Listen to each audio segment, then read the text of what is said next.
출애굽기 25장부터 31장은요. 성막 건축에 대한 명령입니다. 성막 건축의 명령을 따라 성막을 짓는 내용은요. 출애굽기 35장에서 40장까지 등장하는데요. 40장에 성막이 다 세워지면서 하나님의 구름이 임재하면서 출애굽기가 마감이 됩니다. 특별한 것은요. 성막 건축의 명령이 25장에서 31장까지예요. 그리고 성막 건축을 시행하는 시작이 35장입니다. 그러니까 32장부터 34장까지는 곧바로 성막을 지은 게 아니고 중단되었다는 뜻이에요. 왜 중단되었을까? 우리가 잘 알죠? 32장부터 34장은요. 금송아지 사건이 있습니다. 하나님께서요. 모세를 시내산에 불러서 율법을 주시고 성막을 지을 것을 명하시는 그 시점에 산 아래서는 금송아지를 만들어서 우상을 섬기고 있었다는 것이지요. 그러니까 이 성막이라는 것은 근본적으로 하나님과 그 백성이 만나서 예배하며 교제하는 장인데 금송아지는 예배와 교제를 근본적으로 다 철회시킨 사건이잖아요. 그러니까 성막을 지을 수 없는 환경을 만들어버리는 것이죠. 이 중단된 이 성막 건축은 35장에 다시 시작되는데요. 이스라엘 백성이 성막을 다시 건축할 수 있게 되었던 근본적인 이유는 사실은 이스라엘에게 있지 않아요. 그들이 무엇을 했기 때문에 성막을 건축한 게 아니고 하나님이 무엇을 했기 때문에 그들이 건축할 수 있었죠. 그러니까 하나님이 참으시고 용서해 내셨기 때문에 그들이 중단된 성막을 건축할 수 있게 되는 것입니다. 좀 놀라운 것은요. 31장, 25장부터 31장까지 성막을 건축하라는 명령인데 31장 마지막 부분이 뭐냐면요. 안식일이에요. 성막을 건축하는 명령을 다 하고 난 다음에 안식일을 기억하여 거룩히 지키라 라면서 끝나요. 그런데 32장 들어가면서 모세야 빨리 내려가라. 이 백성이 지금 우상을 만들었다. 거든요. 그래서 34장까지 이 우상 숭배 사건이 종결되면서 35장 성막이 시작되는 그 장면에서 모세가 백성에게 뭘부터 얘기하냐면요. 안식일을 기억하여 거룩히 지키라. 그리고 성막 건축이 시작돼요. 놀랍죠? 성막 건축에 대한 명령이 안식일로 끝나고 성막 건축을 시행하기 시작하는 시점이 안식일로 시작한다는 얘기예요. 성막은 안식일과 굉장히 밀접하게 관계된 것이다라는 것을 우리가 알게 돼요. 안식일의 메시지 중에 가장 큰 메시지는요. 쉼입니다. 아무것도 하지 않고 가만히 있는 거예요. 하나님께서 6일 동안 일하시고 7일 때 안식을 취한 것처럼 너희들도 가만히 있어라. 가만히 있으면서 이 안식일을 누리고 하나님을 예배하라. 이것이 안식일의 가장 중요한 메시지 중에 하나예요. 그날 일하면요. 심한 형벌을 받았어요. 정말 심한 형벌을 받았어요. 그러니까 일한다는 자체가 메시지가 되는 거예요. 이게 일하면 안 되는 것. 일하지 않고 가만히 있는 것 자체가 안식일의 메시지예요. 뭐냐면요. 하나님께서 6일 동안 창조한 모든 창조물을 인간은 쉬면서 누리는 거예요. 한 게 아무것도 없이 다 받는 것. 내가 한 것도 없는데 하나님께서는 다 주셨습니다. 라는 고백을 해내는 것이 쉼인 것이죠. 이것이 동일하게 성막에도 등장하는 거예요. 이 백성들에게 성막이 다시 등장하는 이유는 그들이 한 것이 아무것도 없다. 무엇을 해서 성막이 지어질 수 있는 것이 아니고 하나님이 참고 용서해 내셨기 때문에 그들에게 이 성막이 올 수 있었다라는 뜻이지요. 하나님께서 그렇게 말씀하셨죠. 여호와라, 여호와라, 자비롭고 은혜롭고 노하기를 더디어 인자와 진실이 많은 하나님이다라는 말씀을 하셨어요. 이스라엘의 용서라는 것은요. 이스라엘 편에서 오는 것이 아니란 뜻이에요. 전적으로 하나님의 은혜에서 왔죠. 하나님이 용서하지 않았다면 그들은 결코 성막을 다시 짓는 자리에 올 수 없었다는 뜻이에요. 성막을 짓기 이전에 이 안식일의 명령이 바로 이것을 얘기하죠. 너희의 쉼, 이 안식은 전적으로 나에게 있다. 너희의 성막, 너희와 나와의 긴밀한 교제는 전적으로 나에게 있다. 너희들이 한 것은 아무것도 없지만 그 은혜가 너에게 왔다. 그 백성에게 성막이 완성되죠. 나는 너희의 하나님이 되겠다. 너희는 내 백성이 된다라는 그 선포가 실현된 거예요. 눈앞에 실현된 것이죠. 하나님은 구체적으로 하나님께서 하신 그 약속을 지켜내시고야만 그 장면이 그들의 눈앞에 있는 거예요. 성막을 통해서. 인간은 그 장면 앞에서 한 것이 없어요. 그들이 손을 쓰고 힘을 내서 지었다, 건축을 했다고 하지만 사실은 그들이 건축한 게 아니고 건축할 수 있도록 하나님께서 도우신 것이죠. 인간은 한 것이 아무것도 없습니다라는 이 고백, 이것이 기독교의 핵심입니다. 우리가 그리스도인이 되기 위해서 한 일은 아무것도 없습니다. 어느 날 갑자기 그리스도인이 되는 것이죠. 우리가 아직 죄인 되었을 때 주님이 우리를 찾아오시죠. 여기에는 인간의 자발적인 항복, 동의가 없어요. 동의하든 동의하지 않든 하나님은 묵묵히 그 일을 끝내 해내시죠. 이것이 하나님이 우리를 위해서 하신 일이죠. 사실 인간은 동의하지 않았어요. 이 땅에 주님께서 오셨을 때 환영받지 못했습니다. 예루살렘은 소동했고 헤롯은 분노했죠. 광야에서 수천 명의 사람들에게 떡과 물고기를 주었을 때는 열광하며 따르기도 했습니다. 그러나 예수님이 오신 근본적인 이유가 이게 아니라는 것을 알았을 때 사람들은 다 돌아섰죠. 그를 십자가에 못 박으라. 유대 지도자들은요, 애당초 처음부터 예수님을 싫어했습니다. 예수님이 받는 인기도 싫었고 그 인기를 입고 하는 그 말은 더 싫었어요. 인기를 입고 어떤 말을 했습니까? 화 있을진저. 서기관과 바리새인들을 콕 집어서 심지어는 화 있을진저 너희 율법 교사들이요. 무슨 말 하나 백성들 틈에 서서 같이 듣고 있는데 세상의 인기를 막 받고 있는 이 사람이 갑자기 화 있을진저 너 집어넣으면 얼마나 기분 나쁘겠어요. 게다가 성전에 와서는요, 이 제사장들 사두개인들의 이 재정의 미천이 되는 성전을 뒤집어 엎고 장사꾼을 내쫓으면서 사람들이 연합하죠. 예수님을 죽이기 위해 연합합니다. 사실 이 두 그룹은 연합할 수 없는 그룹인데도 연합한 적도 있어요. 민족주의자 바리새인과 로마의 하수인 헤롯 당. 우리나라로 치면요, 독립투사와 친일파가 연합하는 거예요.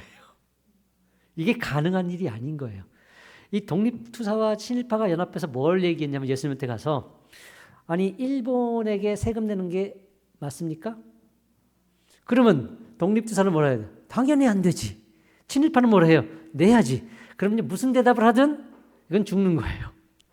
이 둘이 연합한 이유를 알 것 같아요. 그렇지 않습니까? 심지어는 예수님이 잡히셨을 때 분봉한 헤롯과 본디오 빌라도도 연합했어요. 그날은 둘이 친구가 되니라. 이 두 사람은 친구 아니에요. 왜냐하면 헤롯 가문이 나누어서 통치하고 있었는데 그 중에 한 헤롯이 경질됐거든요. 그 자리를 빌라도가 들어왔어요. 그러나 헤롯 가문과 친한 사람이 아니에요. 전혀 왕래하지 않는 사이인데 그날은 예수님을 놓고 보냈다, 받았다. 정말 친해요. 이 한 사람 죽이면 뭔가 해결될 것 같으니까 연합하고 있는 것을 보게 돼요. 예수님이 이 땅에 오셔서 한 일 중에 큰 것 중에 하나가 뭐냐면 우리를 하나 되게 하신 거거든요. 서로 하나 되기 못한 존재들을 하나 되게 하시는 것이 예수님이 하신 큰 일 중에 하나인데 예수님은 살아생전도 원수들을 하나 되게 하셨어요. 놀랍지 않습니까? 목적은 다르지만 참 하나 되게 하시는 힘이 있는 분이시죠. 지금도 세상이 예수님을 거부하는 것은 계속되고 있는 것 같아요. 사실 예수님을 받아들이면 포기하는 것이 참 많아지지 않습니까? 욕심껏 살아왔던 이 삶을 포기해야 돼요. 부도덕한 삶을 청산해야 됩니다. 세리였던 마태나 어부였던 베드로, 안드레 이들처럼 직업을 포기해야 될 수도 있고요. 삭개오처럼 부당하게 수확한 이 재물들을 다 정리해야 될 수도 있어요. 좋은 게 좋은 거지 하면서 사는 이 삶이 아닌가 보네 라는 고민을 하게 될 수도 있다는 것이죠. 이것은 쉬운 일이 아니에요. 그러니 예수님을 덜컥 받아들이는 것이 쉽지 않죠. 화를 내고 싫어하죠. 세상이 예수님을 싫어합니다. 근데 세상이 예수님을 싫어한다는 그 자체가 진리가 아닌 거 아세요? 그건 여론이에요. 진리가 아니고 여론이에요. 그냥 분위기인 거죠. 분위기가 싫어하는 것이 진리를 거부하는 것이죠. 분위기로 진리를 거부하고 있는 것이지 그것이 진리는 아니에요. 마음을 모아서 진리를 거부하는 것이 세상이에요. 세상은 예수님을 싫어합니다. 기독교의 출발이 무엇이죠? 나는 죄인입니다. 나는 죄인입니다. 나에겐 문제가 있습니다. 제발 좀 도와주세요. 이게 기독교의 출발입니다. 어떤 멀쩡한 사람이 나에겐 문제가 있습니다. 나는 심각한 죄인입니다. 제발 좀 도와주세요. 정신 차리고 그렇게 얘기할 사람이 어디 있습니까? 스스로 그렇게 얘기할 사람은 없습니다. 무능을 얘기하는 거거든요. 목이 곧고 교만한, 자기를 너무나도 사랑하는 인간은 이런 고백을 해낼 수 없어요. 결코 인간의 스스로 해낼 수 있는 것이 아닌 것이죠. 그런데요, 우리는 이 고백을 하잖아요. 우리가 그럴 만한 사람들입니까? 어떻게 이런 고백을 해낼 수 있었을까요? 겸손해서? 우리는 생각만큼 겸손하지 않습니다. 연약해서? 물론 연약한 면도 있는데요. 그렇게 연약하지도 않아요. 간섭하지 마. 내 인생 내 거야. 내가 알아서 한다고. 자꾸 뭐라고 하지 마. 이래라 저라지 않아. 이런 말 하잖아요. 이렇게 연약하지도 않아요. 그런 우리가 나는 죄인입니다. 나에게 문제가 있습니다. 제발 도와주세요라는 고백을 하는 것이 놀랍지 않습니까? 어떻게 가능하게 되었나요? 어느 날 보니 그 고백을 하는 거예요. 내가 원해서 그리스도인으로 태어난 게 아니에요. 예수님 믿는 가정에 태어났다는 것은 모태신앙인데 내가 원해서 그렇게 태어나는 게 아니에요. 그렇게 태어나지는 것이지요. 어느 날 보니 우리가 교회에 와 있고 하나님 앞에 엎드리고 있는 것이지요. 어느 날 보니 내가 죄인인 것을 절실하게 느끼고 있고 하나님의 도움이 없으면 이 하루도 이 한 주도 살 수 없다는 고백을 하고 있는 것이지요. 우리가 만들어내는 결과가 아니에요. 우리는 이런 결과를 만들어낼 실력, 능력이 없어요. 아무리 생각해도 모르겠는데 이 결과가 우리에게 왔지요. 이것이 은혜입니다. 이것이 선물이고 이것이 구원이죠. 여기가 바로 하나님의 영역입니다. 그분의 은혜, 그분의 주권, 그분의 강권하심이 우리를 이 자리까지 이끌죠. 우리가 스스로 하나님의 자녀가 되는 것이 아니고 하나님이 우리를 그의 자녀로 삼으셔 주시는 것이죠. 거듭남입니다. 태어나는 것은 전적으로 수동인 것이죠. 어느 날 신혼부부가 자고 일어났더니 옆에 아기가 누워있어. 어머니, 아버님 안녕하십니까? 제가 이 댁의 자녀가 되기 위해서 찾아왔습니다. 앞으로 저를 잘 길러주십시오. 이렇게 아이가 나오지 않지요. 뭐 베이비 보스입니까? 영화도 아니고 그런 일은 없어요. 태어남은요 수동이죠. 내가 스스로 나오는 게 아니고요. 부모님이 10달을 간직하고 있다가 그 엄마의 수고로 나오죠. 아이들이 자녀가 되기 위해서 한 것이 없습니다. 그저 태어나지는 것이죠. 그래서 아이들은요, 내가 원하는 것이 없이 태어난 것 때문에 불만이 있을 수 있어요. 왜 이런 집이죠? 그렇잖아요. 우리 집 너무 가난해요. 난 왜 키가 작나요? 어쩔 수 없다. 아빠가 키가 작단다. 이런 거 아니에요. 우리 큰아이는요, 불만이 하나 있어요. 내 입은 왜 이렇게 작고 옹졸한가요? 입이 조그매요. 아빠 닮아서. 저도 입이 작아가지고요. 음식만 먹으면 묻어요. 그래서 휴지를 꼭 들고 닦아가면서 먹어야만 제대로 깨끗하게 먹을 수 있어요. 아무리 노력해도 안 묻을 수가 없어. 자꾸 묻어요. 입이 자꾸 옹졸하니까 옹졸해 보인다고 얘기하는 거 자꾸. 제가 마음속에 생각하는 게 있어요. 너 그거 알아라. 너 아빠 닮아서 날씬한 거다. 살찌지 않는 체질. 어디서 온 건지 아니? 야, 너 아빠 닮아서 얼굴이 작은 거다. 사진 찍을 때 반걸음 뒤로 물러나지 않는 거 얼마나 큰 은총인지 아니? 그것 좀 감사해라. 내가 결정할 수 없는 것, 내가 스스로 만들어낼 수 없는 것, 이것이 태어남입니다. 우리는 다 그렇게 태어나요. 그래서 영적으로도 동일한데요. 자기 능력으로 태어나는 것은 없어요. 하나님이 태어나게 해주시는 것이지요. 어느 날 하나님의 자녀가 되는 거예요. 내가 스스로 내 죄를 고백해서 하나님의 자녀가 됐는데요. 아닙니다. 엄밀하게 따지면요. 생명이 들어와서 거듭나졌기 때문에 죄가 깨달아진 거고 그 죄를 회개하게 되는 거예요. 내가 회개했기 때문에 하나님의 자녀가 되는 것이 아니고 태어났기 때문에 회개하는 것이 가능하게 되는 것이라는 뜻입니다. 태어나지 않으면 이것이 불가능합니다. 어찌할꼬 내 죄를 어찌할꼬 이 고백을 했다면요. 이미 생명이 들어온 거예요. 시체는 아무리 좋은 말을 해도 반응할 수 없는 거예요.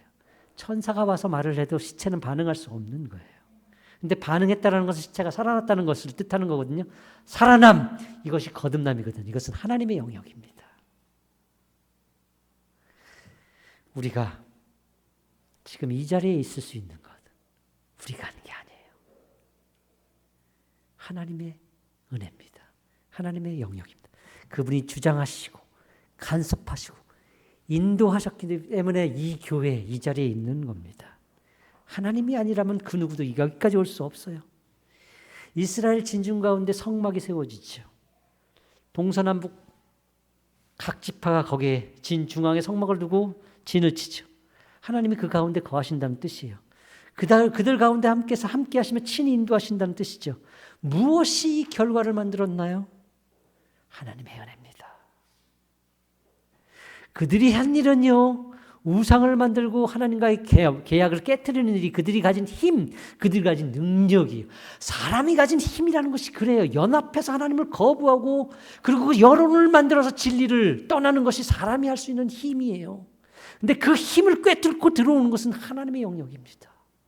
그들 가운데 성막을 만들어내시죠. 그들 가운데 거하시죠. 임재하셔서 그들과 함께 하시면 그들을 인도해내시죠. 사람이 한 게 아니에요. 하나님이 하시는 일이죠. 그들은 그 모양 그 꼴인 것이죠. 그런데도 불구하고 하나님은 그 은혜를 멈추지 않는 것이죠. 하나님의 하나님 되심을 포기하지 않는 것이죠. 이것이 그들 가운데 하나님의 임재를 가능하게 하죠. 성막이 그들 가운데 서게 하는 것이죠. 우리가 하나님의 자녀가 된 것은요, 똑같아요. 하나님이 우리 가운데 거하시며 우리를 인도하시는 것도요, 우리에게 난 결과가 아니라는 것이에요. 우리는 한 것도 없는데 하나님께서 다 하셔서 우리는 여기까지 오게 된 것이죠. 그리고 하나님은 여전히 일을 하고 계신다는 걸 사실 알아요. 우리 가운데 들어오셔서 우리를 인도하시고 이끌어 주실 뿐만 아니라 지금도 쉬지 않고 그리스도의 날까지 착한 일을 시작하신 그분이 그 일을 완성해 가고 계세요. 우리가 날마다 당하는 작고 큰 문제들, 기도 제목들이 하나님이 일하시는 증거들이죠. 하나님은요, 더 많은 일을 하실 겁니다. 우리는 고민들이 많아요. 기도 제목도 많아요. 이게 가능할까? 정말 우리 삶에 이런 일들이 있을 수 있을까? 그런데 바울은 이렇게 얘기했어요. 자기 아들을 아끼지 아니하시고 우리 모든 사람을 위하여 내주시니가 어찌 그 아들과 함께 모든 것을 우리에게 주시지 아니하겠느냐. 아들을 주신 하나님은 다 주신 거예요. 그보다 더 큰 게 없어요. 그 아들을 주신 하나님이 그 아들과 함께 모든 것을 주지 않겠느냐. 세상도 주셨고요. 아들도 주셨어요. 우리의 삶의 이 문제들도요, 하나님께서 무언가 목적과 계획이 있어서 주신 거예요. 그러니 더 주지 않겠느냐. 믿고 신뢰하며 따라가지 않겠느냐. 우리에게 말씀하시는 것이죠. 우리는 우리 안에 착하신 일을 시작하신 그 하나님, 우리가 예상치 못한 우리 삶의 현장에서 오늘날 보니 내가 이런 고백을 하고 있네. 하나님을 이만큼 인정하고 있네. 그래서 하나님이 다 하신 일이거든요. 그 고백을 해내게 만드신 그 하나님이 지금도 일하고 있다는 그 사실 앞에 서며 항복하며 따라가는 믿음이 필요합니다. 반드시 하나님은 끊임없이 우리를 위해서 계속 일해 주실 겁니다. 찬양하기 원합니다.